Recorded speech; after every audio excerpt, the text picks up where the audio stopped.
Book 5 Chapter 4 Episode 14. Trouble arises. What's wrong? I followed Roche to the animal dissection space behind the carriage and found it in chaos. What happened? Is anyone hurt? I just started extracting some blood, but the blood in the bucket started to go wild. These guys were just startled. Nobody was hurt or anything. But seriously, what the heck? Did an animal fall in there or something? Oh, I had slimes in there, but that's still strange. I wonder what's wrong with it. I got a sense that my bloody slimes were panicking about something. There was nothing around that seemed like a threat, but I was still nervous. Gazelle, where's the creature whose blood you were draining? That one all the way at the end there. I cast appraisal on the flesh dangling from the tree. Grass rat corpse, herbivorous rodent. Its meat is fresh but contaminated with poison. If this poison is ingested orally, it's harmless as long as there are no open wounds in the mouth. It can be eaten if necessary. I knew it. This meat is poisoned. Poisoned? We didn't use any poison, one of Gazelle's allies said, but my magic proved there was poison in the meat. That being said, he probably wasn't lying. That meant the poison must have come from somewhere else, and I thought I knew where. Here we are, I said. Blood and fur obscured two small holes between the rat's front legs. That's a snake bite. A venomous snake probably attacked the rat before you captured it. It must have only barely survived the bite. But as it was hiding in its den, Gazelle's party caught it while the poison still remained in its blood. Then that blood was drained into the bucket containing my slimes. Maybe they had started thrashing around in an attempt to avoid the poisonous blood. Oh. They've gone quiet. Looks like the bloody slimes absorbed all the blood and poison. Will it be alright? Does it need medicine or something? If it was a venomous snake that lived in this area whose venom was safe when ingested orally, it had to be a bush snake. I did have medicine for that, but it was meant to be drunk by humans. It wasn't meant to be injected directly into the blood. The first thing I wanted to do was dilute the poison as much as possible. I collected my bloody slimes from the other buckets and gathered up as much of the blood as possible. There were 7 more grass rats, right? Sorry, but as there doesn't seem to be any poison in them, would you mind giving me their blood? It has nothing to do with the training, so you don't have to do it, but I'll pay you. It's our mistake that caused this, no need to pay us. Right, guys? Oh, yeah? Not like we need all that blood. We'd just throw it out anyway.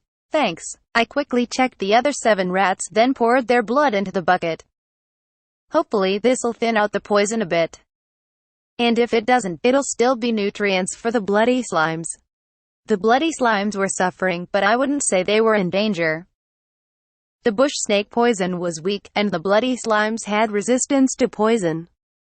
Not as strong as a poison slimes, but it could handle some types of poison. I decided to watch for a while and see how diluting the poison and providing nutrients helped it. Trying medicine that had never been tested on a slime before would be a last resort. Now to let it rest for a while. Thanks, Gazelle. Thanks? We didn't do much of anything. Just giving me the blood was helpful enough. I'm partially to blame for not being cautious enough myself, so you shouldn't feel bad. And neither should the rest of you.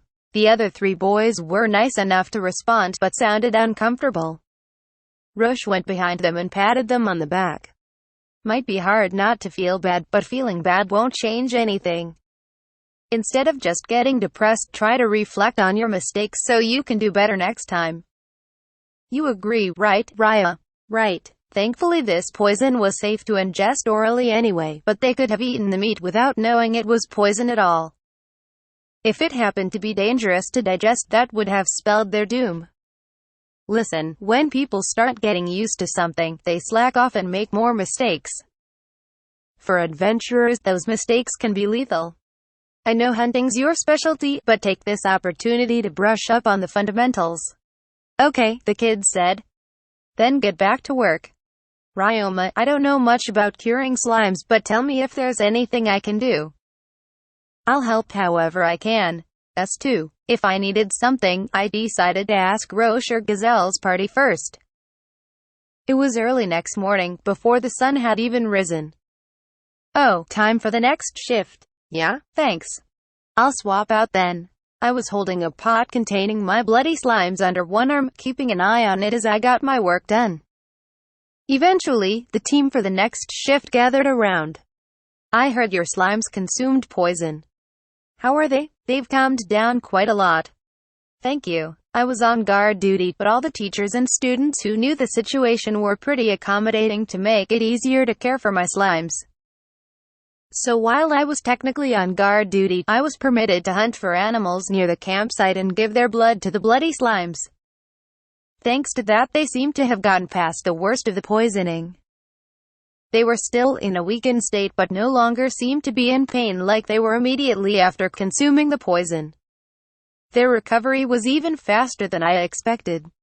That's good. Yes, thank you for the help, everyone. So you're really accompanied by slimes, Ryoma? I didn't understand the question.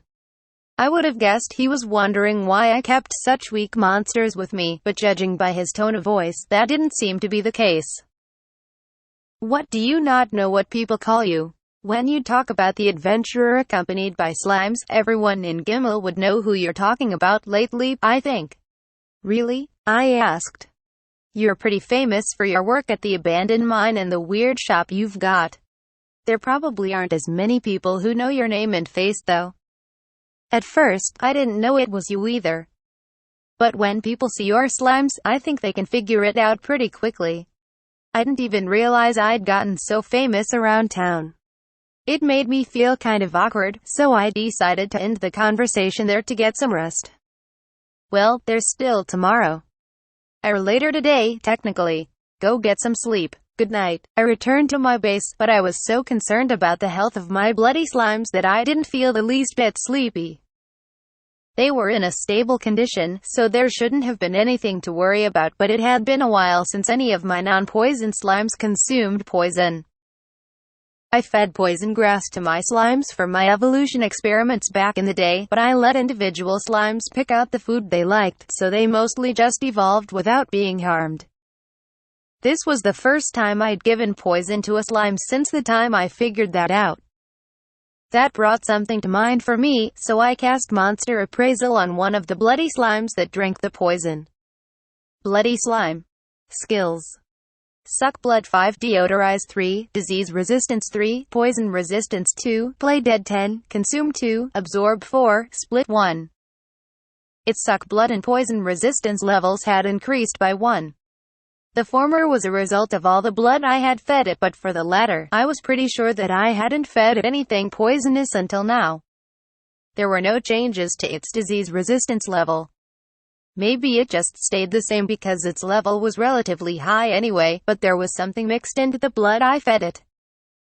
But that couldn't have been, because I only ever fed it fresh blood I got myself or blood that was handled by Sieg's butcher shop. If that wasn't the cause, then I had to assume that its poison resistance level went up by 1 because of this recent incident. It was currently in a stable condition, and its poison resistance level had increased. I didn't expect it to conquer the poison so quickly. The poison resistance skill was a physical attribute, rather than a technical skill like sword or spear skills, and it was cultivated through changes in its physical constitution and through experiences the way the disease resistance skill was. It seemed like it might function something like an immune system. If so, then maybe poison resistance was like antibodies. It seemed absurd that it could have developed that in one night though, unless that's just how slimes were. The first slimes were designed to be adaptable to environments and able to easily reproduce according to Gain, creator of slimes and this world itself. It was extremely unlikely that he was mistaken. Bloody slimes shared that adaptability, so maybe they could adapt to poison well enough to survive after a single night. I couldn't be sure, though. But it occurred to me that if all this was true, then maybe I could create an anti-serum. It seemed like I might be able to check whether slimes had antibodies. I took a piece of a poisoned bloody slime's body to use as a sample. Just as I could collect acid, poison, and deodorizing fluid, I could collect the bloody slime's blood too. When normal slimes died, they disappeared without a trace, but evolved slimes seemed to take on the physical properties of the food they consumed. Anyway, this was no time to think about that. For now, I needed the serum in the blood, so I used alchemy to separate it out. I could have made it separate just by letting it sit for a while, but I wanted to know the results as soon as possible. I cast appraisal on the orange fluid that remained in the container. Serum extracted from a bloody slime's fluid by using alchemy. It contains antibodies that resist bush snake venom. I had proven that the bloody slime serum contained antibodies. I still couldn't guess exactly how adaptable the bloody slime was, but this answered one question. There was an antidote for bush snake venom that worked on humans, but not all poisons had antidotes. Even with the realm of snake venom alone, the composition of the venom differed by species, and even between child and adult within the same species. There were too many incurable poisons to count. I needed to investigate whether this serum could be given to humans as an antiserum and if it was safe. But on Earth they administered antigens to horses and used serums made from their blood to treat diphtheria, so it wasn't impossible.